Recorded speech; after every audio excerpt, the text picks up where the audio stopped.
Here's everything you need to know about the latest Apple announcements. First off, we are getting an Apple TV 4K. So if you have a 4K capable TV and then you have 4K content that runs 4K, you'll be able to watch that content on your 4K TV. Now, Apple is late to the party when it comes to set-top boxes in 4K because Amazon Fire TV and Roku have had 4K for quite some time now, for a couple of years now, and so they are far behind when it comes to the 4K set-top box. But it is nice we are getting an Apple TV in 4K, and Apple did state that if you have an HDR capable TV as well, it'll take advantage of HDR as well, providing your TV is capable of HDR, which is a very nice feature on top of that as well. Now also, this is something pretty big honestly with the Apple TV, which Apple did not have to do. Basically, Apple said that any content that you own currently on iTunes that's not in 4K, it'll automatically be upgraded to 4K. And here's the thing, for free. Yep, for free. They could have easily nickeled and dimed us and made us pay a charge for upgrading all of our content in 4K. Providing that content can be in 4K, they will upgrade your movies and TV shows for free in 4K, which is very nice. Like I said, easily could have nickeled and dimed us. So I have to give props to Apple for not charging people for the upgrade, which is really nice. So now you'll be able to pretty much watch everything you already own for the most part in 4K, which is pretty exciting, especially if you're a movie or a TV show buff and you got to get your 4K fix. This is going to be it. Right here. And then moving on to some other announcements, Apple did announce a new Apple Watch. This time, of course, we have the Apple Watch Series 3. There's a couple of improvements, but there's one big improvement. I think this is the reason why you would want to buy the Apple Watch Series 3. The main reason you would want to buy the new Apple Watch Series 3 compared to the other ones is the fact that now it does have a cellular antenna built right in. What does that mean? Well, that means pretty much you don't have to be tethered to an iPhone. Previous models like the Series 2 and the Series 1 had to be tethered to a smartphone or to your iPhone, which could have been inconvenient. I mean, you do take it around your phone anyway, but it is nice, for instance, maybe you're going on a run, a walk, or doing some kind of exercise, or going somewhere and you don't want to bring your smartphone with you because it might weigh you down. Well, this is great because now you'll have a cellular connection, so you can use it without tethering it to your iPhone. So you can take calls, you can get messages, you can pretty much do everything now because you'll have a cellular antenna inside of it. Of course, you will have to pay that extra fee on your carrier if you want to use the cellular connection on the Apple Watch Series 3, but hey, that is an option. And then for the first time as well, Siri will now talk to you through voice, through audio, which is very cool, whereas the previous models, I think she was there, but she would only talk to you through text on the screen, but now she will fully talk to you just like Siri on the iPhones, the iPads, she'll actually talk to you, which is very nice as well. And then on top of that, we are getting a new band to go around your arm. Something different. And then on top of that, they did state, unfortunately, it's not really a big downside, but they did state, unfortunately, with this new cellular antenna and this new processor and everything like that, they did have to make this new Apple Watch Series 3 a little bit thicker than the previous models. But people have demoed the Apple Watch Series 3, and they did say that the Apple Watch Series 3 was not much thicker than the previous models, so you don't have too much to wear right there in terms of comfort. It's pretty much the same thing you either hate or love, but it's pretty much the same thing, just a tad bit thicker, but not too much. And then they did say if you're going from the Series 1 to the Series 3, it's pretty much night and day in terms of performance. Of course, it does have a new processor. It would be pointless to have a new Apple Watch if they weren't going to give it a new processor, so it does have a new processor. So if you have an old Apple Watch Series 1, then it may be worth it to upgrade to the Apple Watch Series 3 if you're still using your Apple Watch Series 1, because the performance is going to be like night and day. I don't know what the substantial difference is from the Apple Watch Series 2 to the Apple Watch Series 3, but they did say moving from the 1 to the 3, it's a pretty big buff in terms of performance. You might see a slight increase in performance from the 2 to the 3, but I wouldn't say it's probably not going to be that much. If you're happy with your older ones, you probably just want to hold out. The only real reason I can see you buying the Apple Watch Series 3 is the fact that it does have cellular connection. That's pretty much the big thing. If you really don't need cellular connection, then you should probably look at the Series 2 or the 3. I'm sure after the Apple Watch Series 3 comes out on the market that the Apple Watch Series 2 is going to be heavily discounted, or at least given some kind of discount because it is older, so you'll be able to pick it up at a discount if you're thinking about picking up an Apple Watch and you never picked up an Apple Watch. you may be in luck. So just wait until the Apple Watch Series 3 comes out in the market, and wait a couple of months, and then after it's out, Apple should probably be discounting the Apple Watch Series 2 because it's a little bit older, just like it did with the Apple Watch Series 1. And then on the side of the Apple Watch Series 3, on the crown, this is kind of a weird choice Apple decided to do, but they decided to put a red dot on the crown of the Apple Watch Series 3. I'm guessing to let people know that you do own an Apple Watch Series 3. I guess if you're out in public or out anywhere doing something, people will be like, hey, what is that? Oh, that must be an Apple Watch Series 3. If they see your arm and they see that red dot. Personally, I think it's a little bit weird just because it doesn't match the product itself. It really doesn't match, but who am I to say what Apple is supposed to do? Apple can do whatever they want, but it's just their decision. But you will see a red dot on the crown now, notifying people that you do have the Apple Watch Series 3. Overall, I think the Apple Watch Series 3 is a very good product if you need the cellular thing. If you don't need the cellular thing, then probably not too much. And then let's move on to the biggest things Apple has announced in this actual event, because Apple around this time, of course, around September, October, usually likes to announce some new iPhones. And of course, the showing here, or the main point of this whole conference, was that Apple did announce some new iPhones, and everyone's excited about this time. We've been hearing leaks and rumors about the iPhones and things like that, and pretty much, if you're a tech buff like me, I am a tech buff, even though I don't talk about Apple on this channel and things like that, I do keep up with the news when it comes to technology, when it comes to cell phones, smartphones, tablets, computers, things like that, etc. And nobody was really blown away if you're a hardcore tech fan, because all the rumors and leaks were pretty much true. First off, we are getting an iPhone 8 and iPhone 8 Plus, and they look just previously like the other two models, the iPhone 7 and the iPhone 6s. Nothing too magnificent. So if you want to buy the iPhone 8, you're going to be saving quite a load of money compared to what I'm about to talk about next. First off, it looks exactly the same. The back is going to be different though. It's going to be glass, and that's going to allow for the first time the iPhone to actually have wireless charging. The iPhone hasn't had wireless charging in its lifespan, and as you may or may not know, wireless charging has been a thing on the market now for quite some time.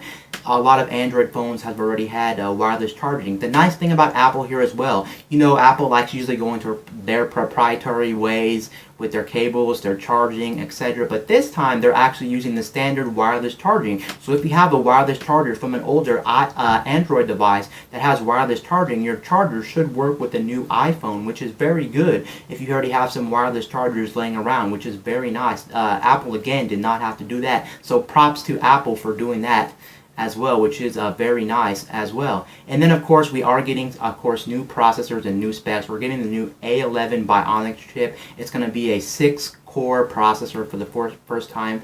The iPhones are going to be in 6-core, and then on top of that, we are getting a new big feature that Apple really promoted at the actual event. They actually added this new feature. When you're taking pictures, you can actually change the lighting before you take the picture, so you're not actually manipulating it afterwards. You're not editing a photo, you're actually taking it before you take the picture, which is very cool. And they showed off on stage person, and they showed the background and the lighting, and they were actually changing the lighting right on the fly. It's not edited, it's before you take the picture, which is very cool. And then on top of that, we are getting slow-mo. I think slow-mo is upgraded to 1080, I think. So if you like slow motion, if you do a lot of slow motion video taking, it's nice that we are getting, I think, 1080p support right now. And on top of that, 4K support is going to be bumped up to 60 frames per second as well. So if you take a lot of 4K video, it's nice to know that now you'll be able to run it in 60 frames per second.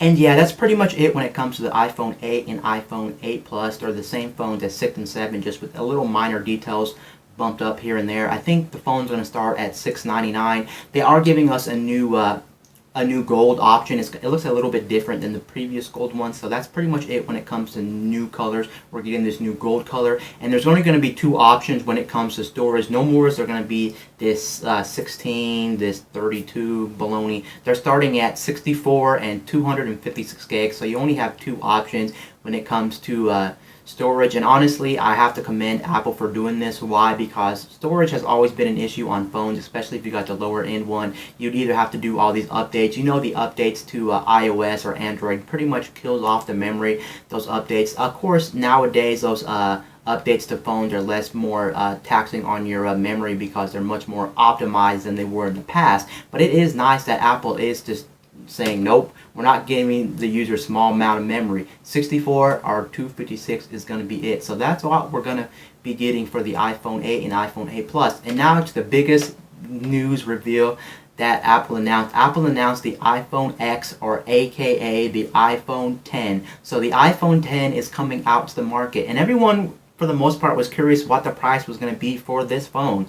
And everyone was, or at least a lot of people were actually wrong when it came to the actual price of this phone. A lot of people said it's going to be over $1,000 easily, but in fact we were all wrong, or a lot of people were wrong anyway. This thing's coming in at just $1,000. It's not coming in at over $1,000. Everyone thought it was going to be over $1,000, but nope, were they wrong? It's not over. It's only going to be $1,000. Sure, $1,000 is still a lot of money, but considering what other people were saying, it's not too crazy. But then again, it is crazy considering how fast also these phones get laggy, the battery gets bad, things like that. I don't know if you really want to spend $1,000 for a phone that you're only really going to have for 2 or 3 years, especially if you're a hardcore user. You're probably going to toss this thing in the canister in about 2 to 3 4 years and call it a day. And for $1,000, that's about the same price as an actual laptop, which is crazy. And you know, laptops can last years and years and years and years, and they usually get updates pretty much forever. So I don't know if you'd want to spend $1,000 for this thing.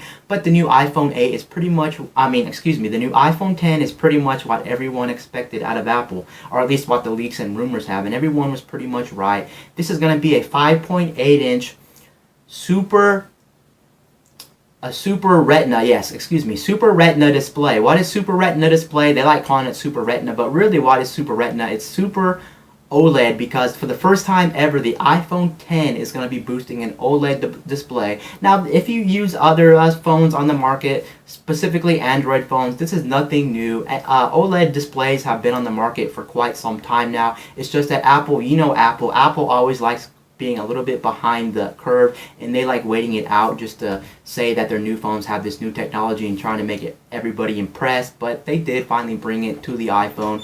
And then this one is pretty much going to be an edge-to-edge display, so we are getting edge-to-edge display, so no more bezels. And I must say, this thing looks really fantastic in terms of a design status. I have to say that Apple really blew it out the park in terms of design. Man, does this thing look very beautiful. I honestly have to say that this might be the best looking phone out there on the market previously. Even better than the Note 8 or the S8 in my opinion. I just love the way this thing actually looks. And then of course you may be asking yourself, how do you unlock this, or how do you use this thing? Because on the front it's all pretty much display. There are slight bezels, but for the most part it's all display. And you may be asking, how do you use this? Well, you either touch the display to unlock it, and if you want to actually use some security features, of course gone is Touch ID. No more Touch ID, and they didn't actually put it on the back. They just eliminated Touch ID at all. They're claiming that this solution is going to be better than Touch ID.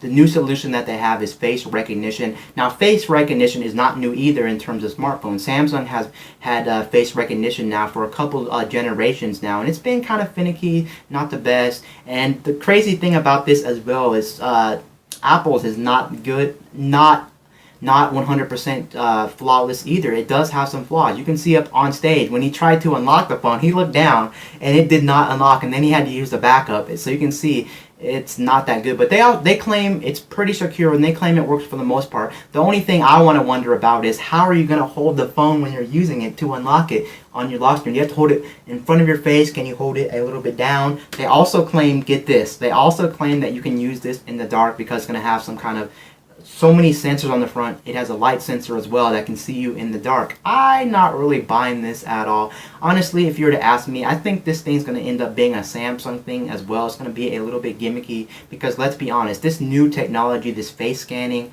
whole feature where it scans your face or scans your retina or etc. has not really matured too much. I think what they should have done was just stuck with the Touch ID. I think they should have put it under the glass like the rumor said, which I know probably is not going to happen. That's probably years away, but at least they should have put it on the back, in my opinion, just like Samsung did. Of course, Samsung put it in a really bad spot. Samsung actually put it next to the camera, and it's really small and it's really hard to find, so most of the time you're probably actually touching your camera lens. They could have made a big circle on the back. I know it might not look the best, but who really cares? Touch ID was pretty secure, it was fast, and it was reliable. Whereas you can see right now, this thing's not that reliable when it comes to that. And of course, also it is also getting the 6-core A11 Bionics processor as well. It's going to have a glass back, and it's going to be wireless charging capable as well.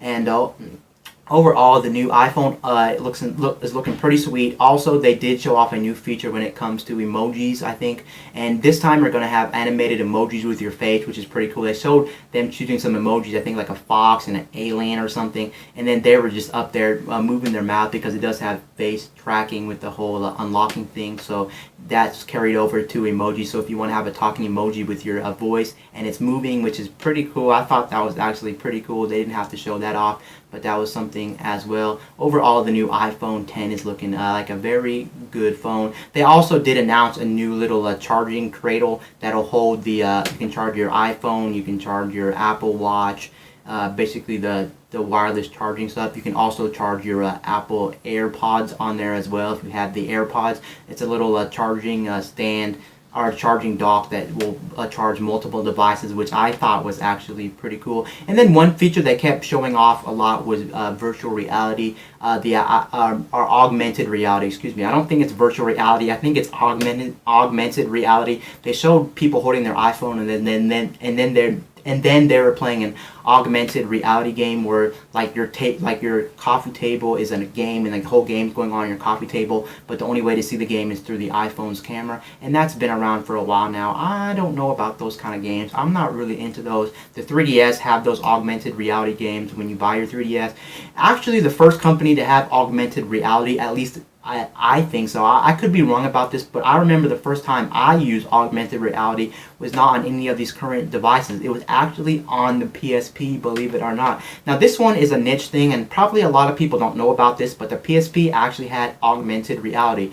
Well, you had to actually have the PSP camera, which didn't come out in the States until the very end of the PSP's life cycle. So if you didn't know about this, then that's probably why, because I don't think it sold well and it wasn't really heavily marketed. But it came with a game called Invisimals. If you don't know what Invisimals is, it's like this game where you have two monsters and they're battling, kind of like Pokemon, and it uses augmented reality on the PSP. So the PSP was the first device I used that had augmented reality. I did play Invisibles and I did play it. Those type of games aren't really my cup of tea, but yeah, so Apple was really boasting about that as well. And then of course from the iPhone 8 and 8 Plus, it's going to have the whole lighting filter, the whole lighting editing right before you take the picture. So before you take the picture, you can actually change the lighting of the actual image itself. Overall, the iPhone 10 is looking like a very nice phone. Also, it is getting that new gold color as well. Again, the only problem is if you compare the iPhone 8 to the iPhone 10 is, you're literally saving about $400. So if you just need something to actually get you by and whatnot, the iPhone 8 is still going to be a great phone. Of course, compared to other phones on the market, the iPhone 8 looks a little bit outdated just because it doesn't have an edge-to-edge display. Mostly, it still has those big bezels from top to bottom, and you can see them, and they are noticeable, especially if you've seen the other phones on the market, or if you ever used one, you'll think you're way back in the day. But considering $699 to I think $1,000 for the base model iPhone 10, you are saving a lot of cash. It just really depends if you really need a phone that beefy. And of course the cameras are going to be upgraded as well, and of course you are getting a better shooting overall with this phone. Overall, I think Apple did pretty good with these announcements. And anyway guys, peace out. I'll see you guys later in my next video. I'm out, guys.